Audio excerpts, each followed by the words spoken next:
Greetings, gamers everywhere. I'm Swippy92, and we're talking $80 game here. Well, two other $80 games here, but two very different takes on it.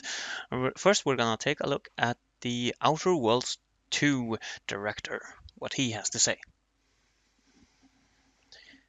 Now, the title is on Games Radar here. As the Outer World 2 hits $80, director says, "We don't set the prices for our games," and wishes everybody could play Obsidian's new RPG.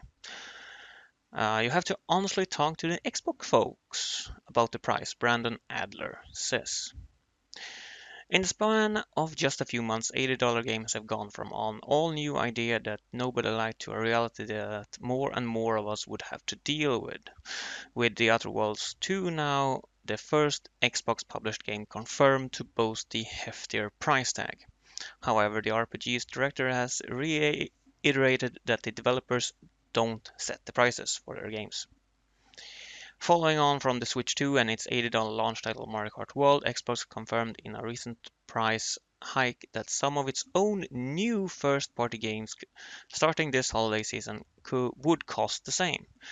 The Outer Worlds 2 is the first confirmed example of this, with pre-orders now open ahead of Obsidian's latest RPG launching on PC, PS5 and Xbox Series XS on October 29.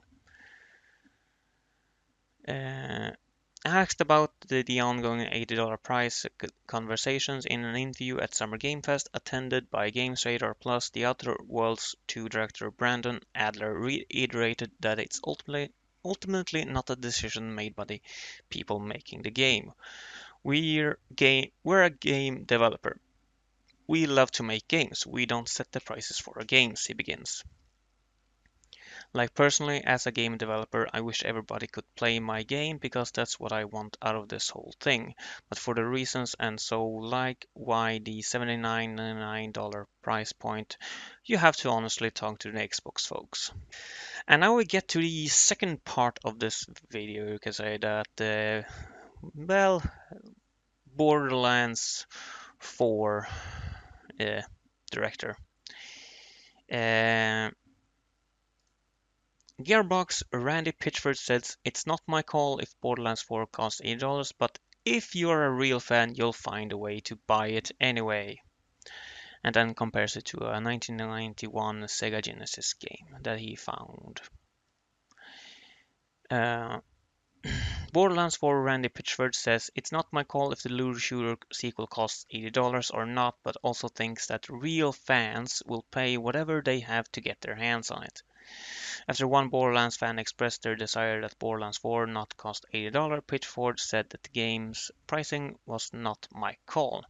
While he might have some influence, publisher Take-Two Interactive is likely to have the final say on cost.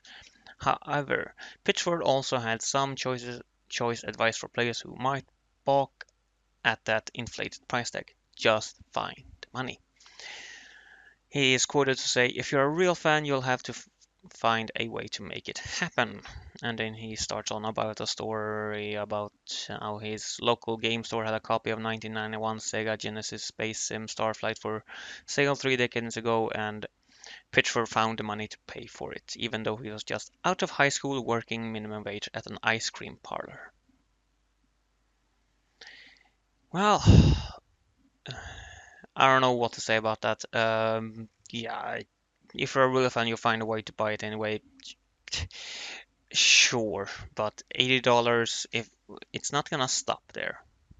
It's not gonna stop there, Randy.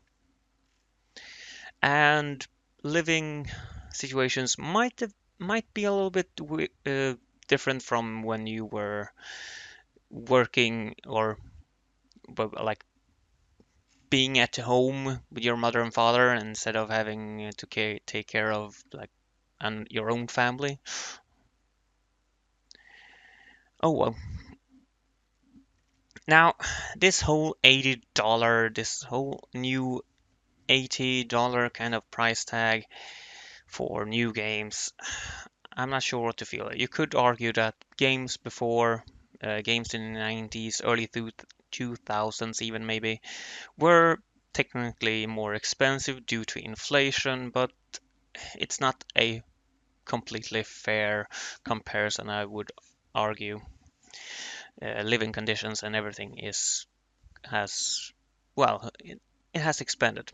But you can also argue that the games are more expensive to make, especially if you're a AAA company. But to that I say indie and AA companies are doing just fine with the money that they have, even if it's not the millions of dollars that a AAA have. But this is just a short video, so I'm not gonna go into this any deeper, but I want to hear from you guys. What do you think about this? What do you think about this $80? And is which one of these very different takes on this whole, what should we call it? Idea, opinion? Which one do you take? I've been Swip92. Have a great life and hope to see you in future videos. Bye bye.